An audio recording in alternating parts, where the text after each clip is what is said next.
After decades of memories, are you wondering what's next? Selling your home is emotional, complex, and life-changing. And yet, you've taken the first step. Welcome to the official Bay Area Home Selling Workshop. You're among people just like you, ready for change, curious, and cautious. You're now part of a trusted team, guided by a lead with over 30 years of real estate experience, equipping you with everything from legal essentials to market-smart strategies.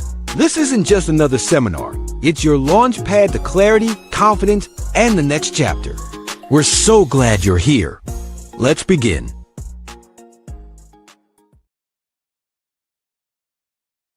All right, everybody. Thanks for joining online here, and for people in person. Just want to welcome you to the official Bay Area Home Selling Workshop. So today, our goal today really is just to educate and really get across the fact that this seminar is really just for information. We're here to try to be your Sherpa, try to keep you knowledgeable and insightful when it comes to the idea of selling your home.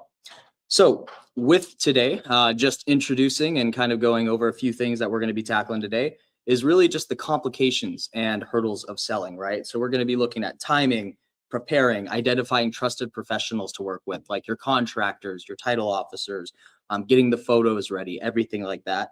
And we're also going to go over the costs and lastly, tax consequences coming in.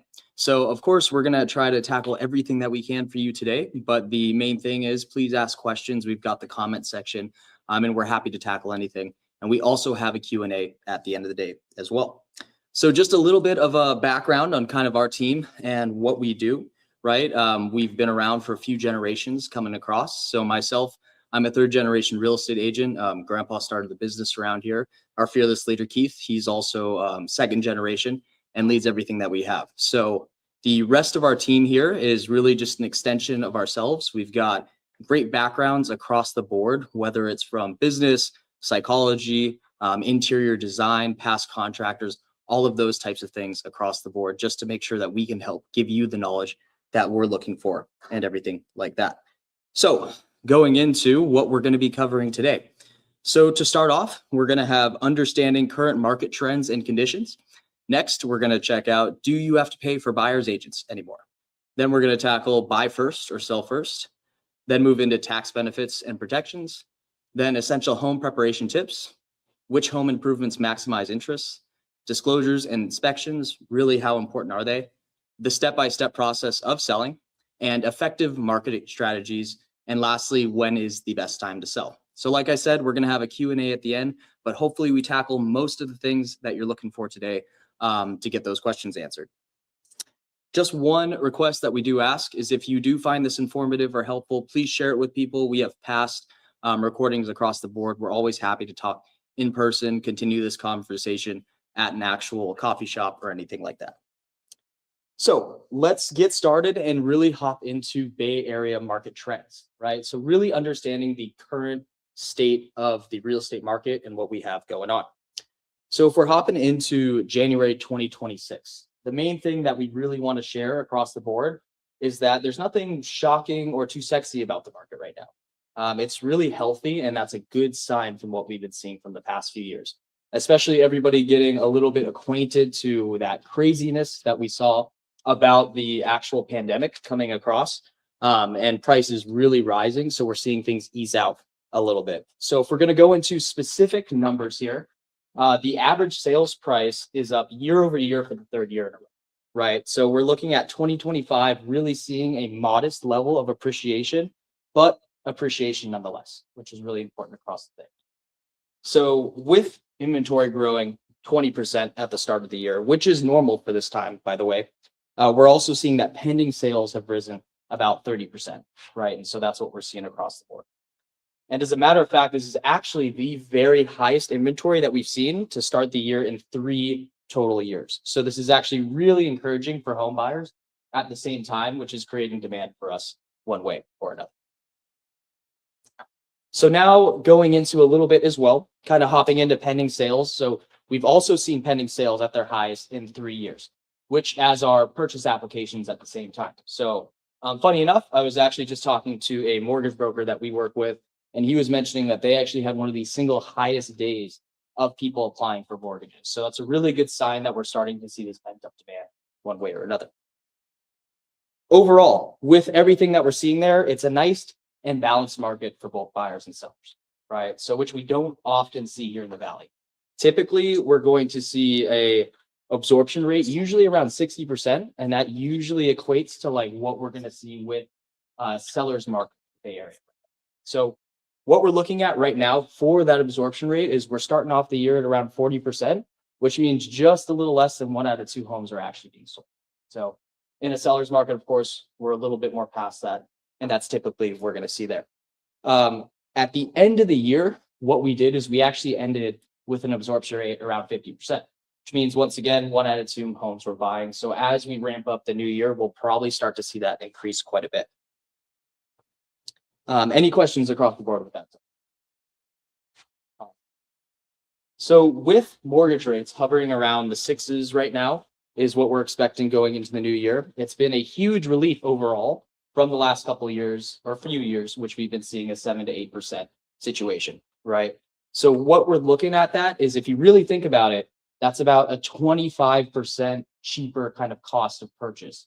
And so that's really getting buyers antiquated with the whole situation and seeing them having a little bit more confidence coming into the market. One thing to really consider across that board as well is that a lot of buyers in our area are also past sellers, right? And so we've had a lot of that pent up inventory that we're missing a little bit because we have that rate lock with sellers and waiting for them to flow into that next point of the market. So just hopping into that as well, kind of going into 20% inventory up for the year, 30% pendings up, right? So a lot of people are looking at the headlines, and whether it's fear mongering or clickbait, one of the common things that we're seeing right now is a lot of people talking about record low sales, right? Record low sales in the Bay Area, record low sales across the actual nation for one part or another. And what I really want to hone in on that, why that is a little bit misleading, is because we have less sales than we've had on average. And the main reason being is we just don't have a whole lot of inventory, right? So without that inventory, we're not able to have sales. But as I referred to earlier, is when we're looking at the difference in active inventory versus pendings, right? We're starting to see that kind of bridge the gap a little bit more. So the homes that are actually coming on for the limited inventory that we have, right? Those homes are still being bought up, which is a sign of a positive and healthy market at the time. The next thing is we're going to look at a spike in foreclosures, right? This is really becoming clickbait across the board. About 20% spike in foreclosures, everything like that. That is mainly due to the moratorium being lifted on FHA loans this year. So this is a pretty normal increase in that scenario of what we're typically seeing. And it's still 40% lower than pre-pandemic rates, right? So, and if we think back to the pandemic, right, there was no concern about an actual foreclosure process around then. So we'd have a long, long way to go before foreclosures actually become any type of concern in the market that we're looking for, looking ahead. So simply put, there's not really a contingent of distressed sellers on the market one way or another. So the big picture, I think the thing that we really want to drive home at this point is expect slow and steady this year, right? Rates are going to fluctuate as always, and be prepared for that Silicon Valley effect. And so it's always interesting because we can come into this year, people are expecting, probably 4 to 5% of appreciation in our area. But as we've seen in the past and our experience, that can definitely accelerate quite fast depending on what's going on. And I think a big drive home point here is that we're going to see that pent up buyer demand possibly become a factor in this case. And if that rate lock starts to tighten up a little bit, we'll start to see a lot of those sellers move forward and inventory also increase. So as the seller, the main thing to really drive home here is a well-presented, well-priced homes are moving, right? So if you're thinking about selling, especially if you're sitting in that like low rate financing and high equity, just know the sales data and trends well before actually jumping into the market at this point. All in all, there's really no reason to panic, and I think that's an important aspect here. So very drive home point is the underlying housing dynamics are strong. We're just seeing, once again, clickbait fear across the board. So it's all about supply and demand. Watch the inventory and absorption rate, and you can always follow our markets up on YouTube as well, just to kind of get the up-to-date on what's going on. Of course, the one thing that we always have to note is there are microclimates, right? So it's going to be very different if you're considering selling a home right in the center of Mountain View, in the center of Sunnyvale or things like that, right? Cupertino with good schools versus kind of like those outlying neighborhoods. Typically, when we see market change, and a lot of the time what we see that happens with buyers is when rates change, it doesn't have to be a massive change or anything like that. Whenever we see those slight changes in rates, that's when we see actually the change in market activity and velocity. So just always consider that location is going to be the most important thing here. So with all of that on the market, I just want to let everybody know, make sure you stay tuned to the end. We'll let you know how to stay connected, figure out all the market updates that we're putting out, and just general tips and tricks for sellers. So without ado, I'm going to toss it over to Shannon. She actually has a great story following just market data and what we're seeing across the board. So thank you, Chris. Perfect. All right. I wanted to share a quick story because it piggybacks off of the market that Chris was talking about. And this puts us back into the shoes of the March 2025 market and all of the tariffs that we were experiencing back then. We had some lovely sellers over in the Dan's Oaks community in Cupertino, and they had to put their house on the market right when the tariffs hit. So the biggest thing I want to drive home here is not panicking despite what's going on in the economy, what's going on in the market out there. They did get an offer after about 2 to 3 weeks on the market. It was lower than they expected. And we said, wait it out. Don't accept it. We don't want to panic sell. And by waiting, they were able to secure that original buyer at a higher price than they originally offered just by waiting and not panicking. So take our advice and you'll have success. Next, we're going to talk about buyers and do they really have to pay the commission? And ever since August of 2024, when the laws changed, we've had some time to see how this really plays out in real life and real offer scenarios. And the basic thing we've seen is we just can't advertise to the public anymore what you as a seller are willing to pay a buyer agent for bringing a qualified offer. What we can do is say, hey, we're open to offering concessions, and then just look at each offer that comes in and what you net from each to decide which one's going to be the best for you. It's up to the buyer agent to negotiate their fee to be either paid by the buyer or the seller. But I just want to bring it back to when you first purchased your home in the Bay Area or anywhere in the Silicon Valley. It was probably a financial stretch to be able to buy something. And now imagine if you had to come up with an extra $25,000 to $50,000 on top of your down payment money to be able to afford a buyer's agent. You probably would have been able to offer a lot less on your home. So as a seller, it's actually beneficial in most cases to offer to pay the buyer's agent fee. You're probably going to net more on the offers that come in. Next, if there's any questions on that, we can take them now. Good. All right, next is buying or selling first. And this is a conundrum a lot of sellers face when they're making that transition. And it's really just about convenience or certainty. Buying first has pros and cons, and selling first has pros and cons. And we just take it case by case based on your goals, and we advise from there. So buying first, you might need a bridge loan. Sometimes it's the more expensive route, but it can be less stress. You already have that place to live. You've moved out of your home. You're not in this unknown interim place. You can allow your current house that you're selling to be vacant. It can be staged. You don't have to deal with showings and exiting the home when buyers want to come take a look at your house. So a little bit easier if you're buying first. Again, those bridge loans can have a more expensive interest rate attached to them. But again, you get that certainty. Selling first, the pro is you know exactly how much you have to spend on your next home, but you might need to negotiate a rent back where you can stay in that current home to give you a little bit of time to figure out where that next house is that you want to purchase. And we have lenders that can do it all, bridge loan or not, departing residence loans. There's a few options out there, but connect with us afterward and we can refer you the right lender that makes the most sense for your particular situation. If there's no questions on that, I'm going to hand it back to Chris to talk about some tax benefits. All right.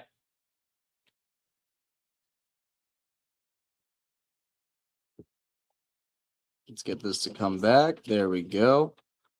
All right, so let's talk about the fun stuff, right? We've got tax benefits across the board. I'm glad to see you smiling over there. So with tax benefits, I do have to preface at the same time that I'm not an accountant, right? So always refer to your accountant to like really get a strategy based off of your situation across the board.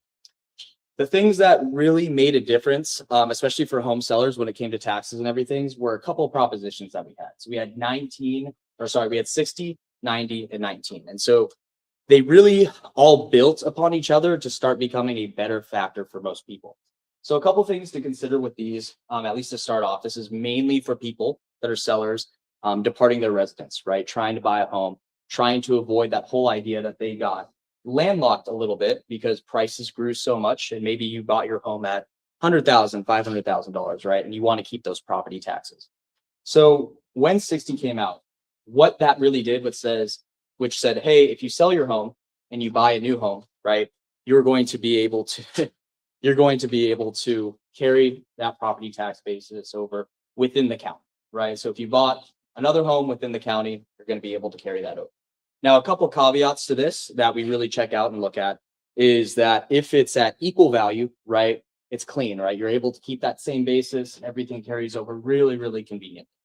Now, if you were to buy over, say you had $1 million house that you purchased and then you bought a $2 million property, you're going to be able to keep that basis for that $1 million of that purchase price, but then the additional $1 million, right? That's where we're going to see adjusted on those property taxes. So you still get a good discount when it comes to those. So now when Prop 90 came into effect, really, they just realized, okay, within county, that might be a little unrealistic. People are moving away, those types of things. And so they expanded it, right? And so they are able to do it inter-counties between California and overall. And carried the same basis, everything like that. But then what they did was they really became all-encompassing and brought Proposition 19 across, right? So the things that they added about tax basis with Proposition 19, right, was essentially that you can do this up to 3 times now. So, you could sell your house, move up to 3 times and still carry that basis over. But it also included like severely disabled, victims of wildlife and natural disasters. So think of in LA, all those homes that burned down, right? It really let people keep that property tax basis over to them. So that just became a much easier position for a lot of people that were landlocked to start to move and make those changes. So remember, again, if you buy something pricier, you will pay additional taxes, but we see people kind of making those lateral movements across the Bay Area one way or another. So with that, we will work into capital gains. So when we're going into capital gains, we got the numbers and everything like that. So a couple things that people usually confuse capital gains with is a 1031 exchange. And so I'm happy to talk about that outside of this and really dive into the details, but just to put it across the board, 1031 is mainly for investment properties. That doesn't apply to your actual personal residence. And it's essentially just a way for you to get a free loan from the government, right? If you continue to buy investment properties from the one that you're selling. So with how capital gains protection works is whether you're single or you're filing jointly, right? So if you're single, you get $250,000 of capital gains protection. If you're married, or like I said, filing jointly, you get $500,000 of capital gains protection. So how does that really work? So essentially, let's say you bought a home for $1 million, you sold a home for $2 million, right? Normally we'd be paying, capital gains on that $1 million, right? So now with those protections, if we're married, right, we're only actually paying capital gains now on $500,000 because we have an additional buffer, right? And otherwise it would be $750,000 if you were single. So that's typically how that's going to work. So a lot of people are going to ask, right, how are capital gains actually put together? How's the math work, right? So realistically, we have those initial protections, but the beauty of it is that anything that you've also done to the home, right? Improvements, you improved the kitchen, right? You did landscaping, cost of sale as well, right? You had to get inspections, anything like that, your real estate commissions, all of those things get included into the cost of sale. So that starts building on top of that taxable basis. So today, with improvements, commissions, everything like that, costs you $150,000. that's going to be added on top of that $250,000 or $500,000 that we're getting with those capital gains. So that's typically how that's going to work. This rolls us next into also a step-up basis. And so moving on from that whole capital gains and math, we have the step-up basis. And really how that works is it's a little bit of a sensitive topic because it does have to deal with like a partner passing away, right? But with how this works is what they were able to take is, say you bought your home in 1990 and your spouse passes away in 2010. What will actually happen is now at the point that the spouse had passed away is that becomes your step-up basis. So now whatever the property was worth at that time, right, at the spouse passing away, that is now the new base level for where capital gains. So it gives you a lot more protection on those points. This one's always fun because we actually had some clients. I can remember a little while back and we were very surprised at the same time of like what was happening. And so we were working with a couple, they were selling their house and they came across and we're kind of running the final notes of sale. And we realized this whole step-up process was missed. And so their accountant apparently wasn't aware, hadn't told them anything about this. And because we were able to kind of chat with them and move through, right? We were able to end up saving them about $700,000 in taxes. So this can really, really make a huge difference when it comes to your taxable basis and everything like that. So does anybody have any questions on that? I know that can get a little complicated at some points. No? Perfect. And anybody online as well, feel free to throw those up at any time.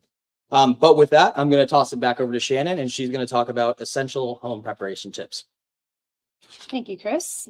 Exciting stuff. All right, let's make sure it's not too zoomed in. There we go. Awesome. All right, so next we're talking about prepping your home for sale. And this is exciting. This is probably one of my favorite parts of the whole selling process. And there are 3 different strategies, really, when we sit down and we talk with sellers at that very first consultation. And it's, do we want to sell as is? Do we want to sell at that mid-range point? Or do we want to do that full-blown remodel? And there's no right or wrong answer here. It just depends on your situation, your finances, and how much time you have before you want to put your house on the market. So as is really just doing really basic cleanup, doing a deep clean, maybe cleaning up the front yard, taking the weeds out of the back, not too much. This is going to be your quickest route to market if you're working in a tight time frame or if you just don't have the finances to prep the home in a big way before going on the market. Then you have a mid-range. And mid-range is what people like to refer to as lipstick on a pig. And you're doing things like refinishing the floors, putting some paint. Maybe you're doing a countertop in the bathroom or the kitchen, painting the cabinets, or maybe just hardware on the cabinets. But just mid-range things, sometimes this is the best bet instead of doing a full-blown remodel because it doesn't take as much time and it doesn't take as much money. Then for people that have time and they have the finances, maybe that full-blown remodel is the best bet for them to get the most money out of the house. Sometimes this is the best bet. Like I said, none of these are right or wrong. They just depend on your specific situation, your time, your finances. A story I like to share here is a lovely family over in Blossom Valley. The daughters were helping their very old 90-year-old mother sell the house. She did not have time or finances to do a full-blown remodel or really the mid-range. So we just did floors. We refinished the floors. We didn't even put new floors in. And that alone with a deep cleaning really just made the house shine. I don't think we even staged it. So I would say that's more of a as-is mid-range. And they were able to get some fantastic results. And that was the best solution for them in their time and finances. So if you're thinking about, okay, maybe I do have some time to do some fixes and some updates, where should I spend my money to get the best bang for my buck?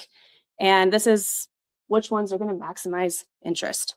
The most cost-effective is usually the mid-range: paint, floor, countertops, like I said, and curb appeal. Don't neglect the front yard. Remember, this is the first thing that buyers see when they pull up to the house. So curb appeal is so important. You want to get them into the house.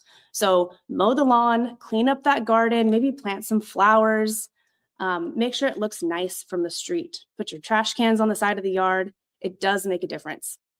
And then your kitchen, of course, is going to be the big one. Kitchen and bath. Kitchen is where people gather. They entertain in the kitchen. So the kitchen, especially for, we know the certain party that makes the decisions and any purchase, right? The kitchen is going to be so important for a lot of people. And then if you're thinking, okay, I have a certain amount of money, which bathroom should I do? Should I do both? Well, if there's an important one, it's going to be the primary because that's where the owner of the home is living in the bathroom that they're going to be using. One key factor to remember, you're always going to be compared to your competition that's on the market and the recently sold homes. So make sure your agent is looking at those homes and want to see how you compare to those homes. Not just, remember, not just the solds, but the actives on the market as well. Those are going to be the houses that those buyers are out there touring at the same time as yours is on the market. That's what they'll be comparing with. And again, all of this can vary house by house. If you want to get a breakdown of each option, of course, it's going to be case by case, but connect with us afterwards and we can go through your specifics and advise for that. One more story that I want to share is Gary. This is a really powerful story. He had a home in, what was that? Okay. We have someone here in the audience. Camera's working? Okay. Gary was an amazing client. So he lived over in Blossom Valley and he was in a situation where everything that he had was in this house. So this sale was so important to him. Everything that he could get was going to be the last bit for him. He didn't have a retirement and he had nothing else to lean on. So this sale was of utmost importance. And he had received multiple offers and talked to different agents before he had met with us. Luckily, when he did end up going with us, we were able to get him 124% of the list price within 5 days of being on market. That's an extra $250,000 on top of the offers that he was getting from those other agents to just sell it quick off market. So convenience is not always the answer. Sometimes just doing simple things like we did for him, some yard work and a deep clean. He was one of those as-is sales. He was able to get an extra $250,000 in his pocket, which is life-changing for his situation. So just know your options and make sure you're interviewing multiple agents to make sure you're going with the right fit. With that, I'm going to hand it over to Chris. Beautiful. Thank you, Shannon. And that's always let me get that camera back over here. And that's always a great story, honestly, because, things get tight and they go pretty fast in the real estate market. And it's always feels good to kind of see it actually work out from somebody and make a life-changing situation. So the next thing that we're going to be moving into here is actually the most fun thing here, which is disclosures and everything about that and the importance of disclosures and inspections, right? So when it comes to disclosures, right, across the board it's really an important factor to think of. What we're doing is we're really just sharing everything that we can about the house itself, right? So we have the TDS, SPQ. All that really matters here is that as a seller, we're taking anything that we materially know about the home, past updates, any issues, right? Insurance claims, things like that, right? We just want to make sure that that comes across the board. So the good news is typically in the Silicon Valley, inspections are provided up front, right? And a big importance factor to that is, like we were referring to earlier, our market tends to be in a seller's market like 70+% of the time. And so what does that mean? You might ask. Realistically, what's going on there is just means that we're getting multiple offer scenarios. Most of the offers that are accepted in these situations, right, tend to be the non-contingent offers. So when a buyer comes to write a non-contingent offer, right, they want to make sure that they know everything about the house as possible. And it comes down to really a educated risk that they're taking, right? So now we're going to flip that on the seller side, right? Understanding what a buyer is looking for and everything like that. When it comes to the seller, we want to avoid any friction, right, from somebody writing, because we want to look and try to get the highest and best offer that we can with the most favorable terms across the board. So these are all really important aspects to understand when it comes to actually making sure that we disclose everything that we know about, right? So the most important factor that comes down to as well is really the factor of protection, across the board. So there's, of course, things that are layered like into the actual contract itself. But the reason with the specifics about protection is we just want to make sure if anything is found that we didn't disclose, right, that gives the buyer the chance to, one, come after you, right? And we want to avoid that. Everybody in California already loves to sue each other, so let's try to keep that away at the same time. But the other importance too is even if we receive a non-contingent offer, right, and the buyers end up doing some additional inspections and they can show something that we were aware of that we didn't state in those disclosures, it actually gives them 3 additional days of contingencies, in which case they can renegotiate, they can back out of the deal, anything like that, right? So if we really bring that all together as a seller, once again, we just want to make sure we have everything possible up front, anything that we can, so that we can receive those offers and be able to move forward without any worries of renegotiation down the line. Get that strongest and best when we get into that offer situation, and start following up with everybody there. So once again, that really avoids future discoveries and things like that. Now, the one caveat to this is, right, as you purchase is an as in sale. Maybe you don't know something, right? We don't always know what's going on behind the walls of our house. But with that in mind, is if we have no contingencies, the buyers go do further inspections, it was something that we genuinely didn't know about, right? That is not something that we're liable for. So to keep that into mind. So really, moral of the story here is just don't be hesitant. Be sure to disclose. If you're not sure whether you should disclose it, you probably should. And the funny thing that we see all the time, a typical agent in a lot of senses will actually provide their seller just the disclosures to fill out themselves. This is a huge, huge, huge red flag. If you have an agent that says, hey, here are the disclosures, please fill those out, that's a no-go. Big reason there is because you don't know how to fill those out properly anyways, right? And once again, that can put you in a difficult legal position, right? And that's going to avoid any situations like that. So driving that home, the number one reason why things fall out of contract there is always because of non-disclosure, new discoveries, things like that. So it's something that we want to take very important across the board. Okay, this actually brings up a really good story that we remember. This was a few years back. And so we had a seller that we were working for. They were over in West San Jose. And it was funny because, you know, we felt like something may have been a little off, but we tried to get everything that we could from the seller. We had everything that we were aware of. We presented the house. We ended up selling it for a good price. All was good.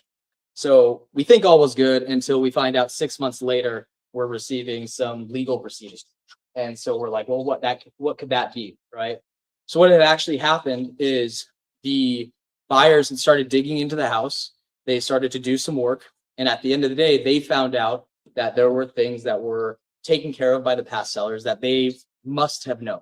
And so they were able to prove this. And the moral of the story here is they ended up having to pay a $250,000 settlement because of that situation. So don't hide things. Make sure you're transparent with the real estate agent. Make sure you're disclosing. You're going to be able to avoid these things that you're costing yourself more money than the money you're trying to save up front. So something important across the board there. So once again, if a realtor tells you not to worry about it, big red flag, definitely don't do that. So with that, I'm going to ship it off back over to Shannon, and we're going to talk about the simple step-by-step process for the seller flow chart. There you go. Thank you, Chris. Good stuff. Remember, it's our job to keep you guys out of court. Right? Gotta get us back in camera here. Just do a quick handle. There we go. There we go. Awesome. All right, so I'm going to turn your attention over here to the screen. And we're going to start at the very beginning of where every seller starts, and that is interviewing realtors. And you're interviewing with intention here. This is not a process that you should rush, and you want to make sure you're interviewing apples to apples. You want to make sure you're interviewing based on what you want in service.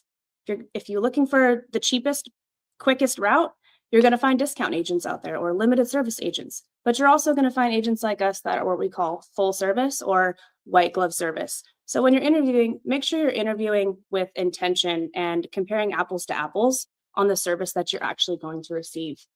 Decide on strategy. So we talked a little bit about this earlier with the 3 levels. Are you going as is, mid-range, or those full-blown remodels? decide on what strategy is going to be the best fit for your situation. Then you want to establish the market price and your timeline. So timeline is going to come from knowing how long that strategy you're choosing is going to take you. Are you doing as is and you're going to be on the market in 2 to 3 weeks? Are you going to do a mid-range and be on in 4 weeks? Or are you doing a full-blown remodel and you need more like 6 weeks to 2 months? Like I said, none of them is the wrong decision, but establish that timeline and then the price. So we look at the market and the comparables when we first sit down and strategize. Time passes between that meeting and when you actually go on the market. So we're paying attention the whole entire time, whether you're in the market in 2 weeks or 3 months. A lot can happen in that time frame. So we wait until when we're deciding on price, on where to list, we wait till the day before we go on the market and look at what's happening in the market at that particular time. And then if we need to adjust our list price accordingly, we can do it so we're right in line with the market. Next is we're ordering all of those necessary inspections. We want to figure out what's going to come up beforehand so that we can fix those things that might be red flags for buyers before we head onto the market. Performing any upgrades or repairs. And we're going to find out a lot of those things from inspection reports, which is why we have that beforehand.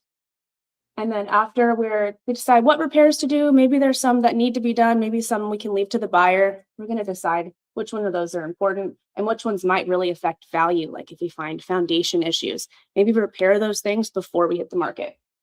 Next, we're completing all of the disclosures. So if you have a realtor that hands you a pack of papers and says, here's all the seller disclosures, fill them out and give them back to me when you're done, big red flag.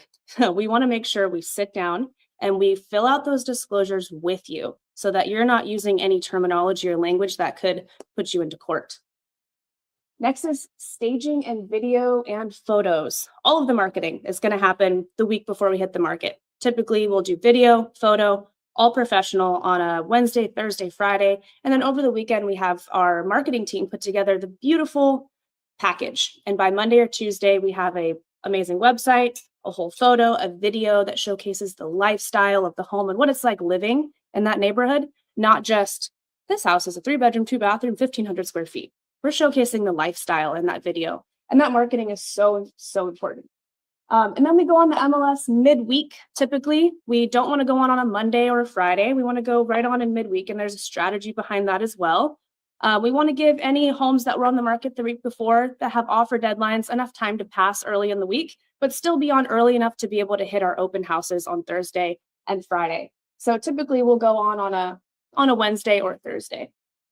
And then I'm going to hand it back over to Chris to finish up with the last section of our flowchart. All right. Thank you, Shannon, for tackling that. Let's come back over here. There we go. So yeah, let's finish out this entire actual process of what's going on. So we're going to move now into open houses themselves, right? So with open houses, I think the main takeaway here is just make your home available outside of the normal hours that other open houses are available. I know this can be inconvenient, but I mean, if you're doing it right, your home is likely going to sell in 1 to 2 weeks. So just taking that little extra time to have those extra open houses is really important across the board. So, for example, do a Thursday, Friday open house, right? Saturday and Sunday, extend it from 12 to 5. So you just have an extra hour buffer on each side for those stragglers or people that weren't able to fit in all the open houses. That's all really important. And I know when it comes to the neighbors too, try to get them over to your open house. They get to choose their own neighbors in this case, right? So they may actually help bring buyers into your house, all things considered.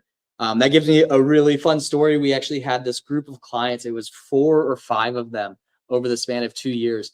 And as homes popped up in the neighborhood that we were helping them get into, which was Rivermark over in Santa Clara, they were able to pretty much buy houses all around each other. So they had a group of like 5 friends living together. So pretty amazing story across the board there. Then we're going to move on to really most important part here is walking into offers, right? So this is a point where we really want to like trust but verify. We're taking offers in, we're calling, we're verifying with lenders, right? Because once we get ready to get into this negotiation standpoint, we really want to make sure that everybody can do what they say they can do on paper, right? And maybe the price is going to go up. So maybe we see really strong terms with certain offers, but they're not at that price that we're looking for. So we want to see if they're capable of doing that, if we're handing out counter offers, those types of things, right? So it's become, unfortunately, a much more common practice in the Bay Area for real estate agents just to take the highest and best offer they have. And in reality, we're really leaving some money on the table there. We're even tossing away people that might be a better buyer candidate for your home at the same time. So try to avoid that when we have these situations. And this has happened even with one offer in hand, right? We want to pass out either counter offers, try to take the top two, but we'll even give verbal talks to a lot of people in those maybe lower price points or not as clean offers. Because what we've realized in our experience is that a lot of the time, the best buyer that we actually have in the group, might have not been in the top three offers. They just needed to be given that chance to step up.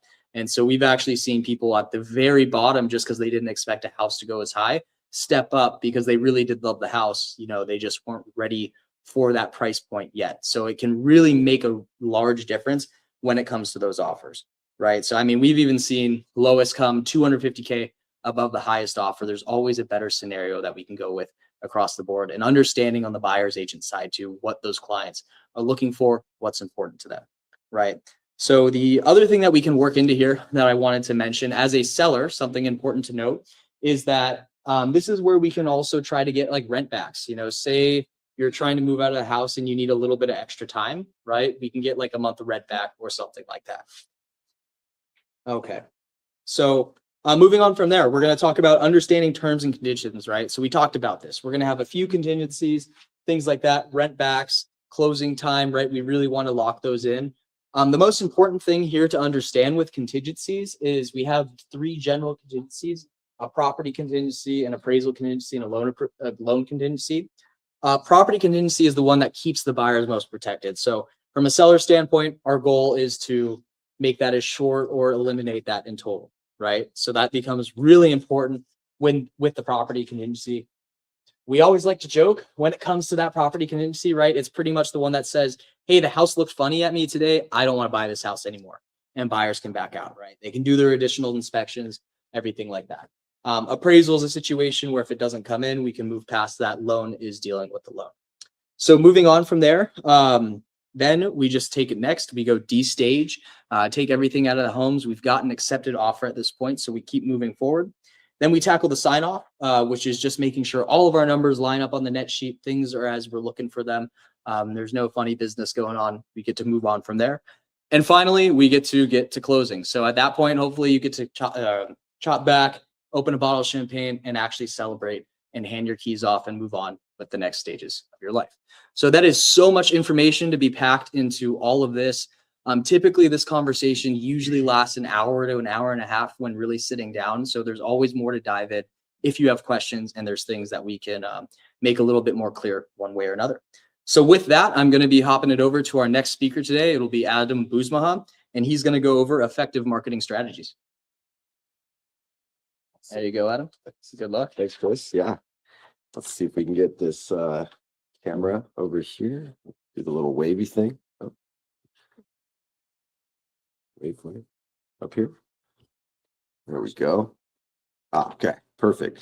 Awesome. Thanks, Chris. So much amazing information shared there. And again, if you guys have questions or anything, please be sure to drop those into the chat. And I'm going to be talking to you guys about effective marketing strategies. And there's been like a misconception, especially here in our area, that you just put a sign in the yard, you put the house on the market, and it's going to sell for a great price, right? Not so fast. Our system and what we have found to be the most effective strategy is something that I refer to as land, sea, and air. And that's really just a full attack on prospective buyers. There's the old school method of knocking on doors, doing open houses, sending out postcards, right? And you need that because that goes to a certain audience, but you also need to be well presented and well positioned online. Things like high-end video, drone footage, professional photography, retargeting ads, Matterport tours. Those are those 3D tours you can walk through online. That's what brings people in, and that's what you're going to use. That's what buyers are going to use to qualify you. right? Because everyone starts their searches online these days, as we know. And you need a balance of it all, that old school, that new school, again, land, sea, and air. When people buy a home, and it's super important to remember this in your marketing, is that, and keep this in mind with whoever you choose to work with, but they're not just buying the property, right? They're not just buying the walls, they're buying the neighborhood lifestyle. And what does that neighborhood bring them, right? Buying a house in Cupertino is different than buying a house in Gilroy, and those are going to be marketed differently. People don't buy a house because it's a 4-bedroom, 2.5 bath, 2,000 square feet, yada, yada, yada, right? They buy because of lifestyle. I want my kids to go to ABC schools, right? I want to be walking distance to XYZ park or shopping center, things like that. I have good friends in a certain neighborhood, and I want our kids to grow up together, right? These are the reasons why people buy. So keep that in mind with your marketing. The focus should be the neighborhood and the lifestyle, right? And we want to highlight those things. That's super critical. Now, I would be remiss if I didn't mention that there is an element of luck involved, right? Sometimes it happens that the week you go to market, you find the buyer who loves that neighborhood, they love the home, and they've been outbid on several homes, and they're not going to get outbid again, right? We call that kind of like the unicorn buyer. Sometimes it's the flip side, where that buyer doesn't show up week one, maybe it's a couple weeks out, and that's okay, right? You hold tight, you don't panic, as Shannon mentioned, you wait it out, you find the right buyer, and you go from there. The other thing to consider is sometimes the news can play a big role, right? We talked about last spring, usually when we see the market appreciating, we got the news of the tariffs, right? The springtime is usually a great time to list your house. We see things really shooting up then. We got the news of the tariffs, and we were there. Open houses were a ghost town, and it was kind of a tough time to sell. We still sold. We got great results. It just took a little bit longer. And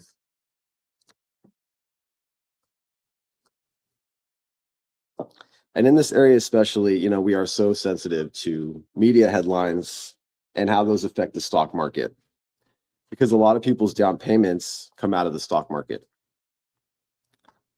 So it's really about leveraging expertise, balancing those old school, tried and true methods with the new school that I talked about, land, sea, and air, and a little bit of luck. But as long as you cover all your bases, you leave no stone unturned, you have massive marketing and exposure, you're doing everything you can to get the best results. And then I'll leave you with this lastly, but when you're considering who to work with, really do a deep dive, right? Who are they? What's their experience level? Do I feel good with this person? Do they have my trust? What does their YouTube channel look like? How many views are they getting? What does their marketing look like? How many listings have they taken? For example, our listings get on average between 150,000 to 200,000 views per home. That's exposure, and that's a big part of what really matters. All right, I'm going to shoot it back over to Chris, and he'll be right out. Awesome. Thank you, Adam. I think he really hits it on the dot when it comes to that. I'm just going to follow him over there. Let's get back over here. There we go. It's really going to get into the same idea of marketing really does make a huge difference across the board, right? So it's not just throwing that sign up. It's not just throwing up on the MLS. There's a lot of different factors that come into it. So thanks again, Adam, for taking care of that. I think that's always really great information across the board. So with this, on kind of our wrapping up topic here is going to be, when is the best time to sell? And I think this is always something people consider. We're in an area of engineers. Everybody wants efficiency, the right time, the exact perfect thing, right? The conundrum with that is our area works quite differently than a lot of different areas across that. And we alluded to that a lot when it comes to national headlines, things like that, right? Our area really is different.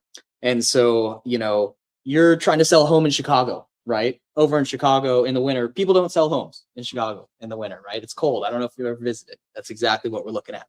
So around here, the nice thing is we've got the weather, and realistically, it just kind of takes a swing a lot with what stocks are doing, especially tech stocks in our area, as well as mainly orientating around the school year, right? So we're typically going to see that. If we're going over a normal seasonality, right, typically we're going to see things start to really pick up for the spring, carry through pretty strongly. And the way that we really like to explain this is once spring hits into case, right, we're going to see a much larger discrepancy between the list price and the sales price. And then as we go through the year, we're going to see sales prices going up, but that list price is getting a lot closer to that sales price, right? So we're going to see that effect start to take place when it comes to the season. So with everything that we're talking about, right, it's going to be a really big aspect on, is it a factor of buyer demand? Is it a factor of those rates, right? And so everything we're seeing says we're probably going to start seeing things build up here in the near future. Since COVID, it's been really hard to understand seasonality. And that's because we saw a frenzy. And then over the last couple of years, right, we saw things cool off a little bit more.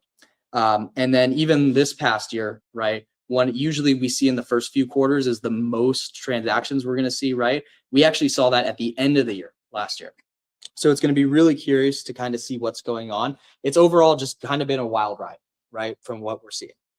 So when we're looking at the current relative conditions, right, that's going to ultimately supersede what we're seeing with the season, right, in that case. So we can really expect smooth and steady this year, right? Mortgage applications, we're seeing those signs ramping up. And we're starting to see sellers get comfortable with that rate lock effect like I'm talking about as we hit 6. Once again, it is a fool's errand to try to guess what interest rates are going to do. We have so many factors affecting those. But once again, as we know things now, if we see any slight changes, slight dips, that's when we see those buyers start to really enter the market again. So that is really what it looks like when it comes to seasonality. And sometimes it's just luck, right? Sometimes we just have to take what we get. We had a really great example of a client, and we talked about this earlier. Condos and townhomes have been struggling a bit more compared to single family homes, right? So we're waiting for that rubber band effect to really come back. But in this case, he had a house in San Jose, condo, right? Nice place, right? Something that like a nice young professional would look for, but affordability was kind of an issue, but we wanted to test the market and give it a go. We gave it a go. In that period of time, we saw 4 other homes come up on the market in that building, right? And so at that point, we're getting people to come through the house, just nobody's biting. So the client themselves was very happy with everything that we talked about, keeping updated on the market, right? And we decided, hey, you know what? Right now probably isn't the best time to sell. Not everybody has that convenience, right? To just pull back and, sell at a later time. But in this case, we're like, hey, it's probably not going to wait, or it's going to make more sense to wait or not sell right now. So let's see what happens when the market kicks back up, right? So likely with that client, we'll probably take on the next market, keep a pulse on it, and come back to market in that aspect. So that is really what I wanted to drive home today on seasonality. So with that, that kind of wraps up a lot of the main things that we wanted to talk about today. So I did want to go into what we've got coming up next. We've got a couple of our future events. So our home buyer workshop, we've got scheduled for Thursday, February 26th. That will be solely online. So there, of course, very similar to what we did here with the seller workshop, but it'll be mainly buyer type of stuff. So maybe you're a seller considering buying. This could definitely be for you one way or another. And our very next spring home seller workshop is going to be announced coming up. So if you want those announcements and everything, stay up to date. We've got a website. We post updates on our YouTube all the time and go from there as well. So to hop into our YouTube as well, we are very proud of this, but we were actually one of the highest, if not highest watch real estate channel in the Bay Area. So people appear to be liking what we're putting out there. So if you want to go check out and see tips, tricks when it comes to selling, we have so much great information up there. We've got replays. So please go check that out. I really think it would help, especially if you're the self-learning type, right? Really want to dive in across the board. So with that, I will open it for Q&A, see if anybody's got any questions across anything that we've come, or any questions that we've come across, and then move on from there. But before we hop into that Q&A, I do just want to say one thing that we'd like to offer out here to you is we'd love to personally walk through your home, discuss strategies tailored to your situation, right? if you're considering selling in the next 6 to 12 months, let's just set up a time, try to figure out what makes sense to you. The most important thing that I just want to drive home on this is we understand everybody's got different styles. Everybody's got people that they prefer to work with. If you walk away from this more knowledgeable, feeling better to take on the market, I think that's the thing that we're really going for, and that's what we want to drive home for you. So my team and I will always be here to talk with you afterwards. And if you're online, once again, we're committed to guiding you down the road, continuing this conversation over a Zoom call, coffee, whatever that may be. So just throwing it across the board, I want to not congratulate, but say thank you to everybody on our team today that spoke. Shannon, Adam, the other people on our team that made this possible. We've got Marita on our team, Farnaz, Justin, right? Once again, we've got people across all backgrounds, psychology, business, interior design, past contractors. So we got all the information that you're looking for one way or another. So with that, I'll wrap it up. We'll hop into Q&A for the people that are here. We'll make sure we pay attention to the comments online. And thank you again for joining the Home Selling.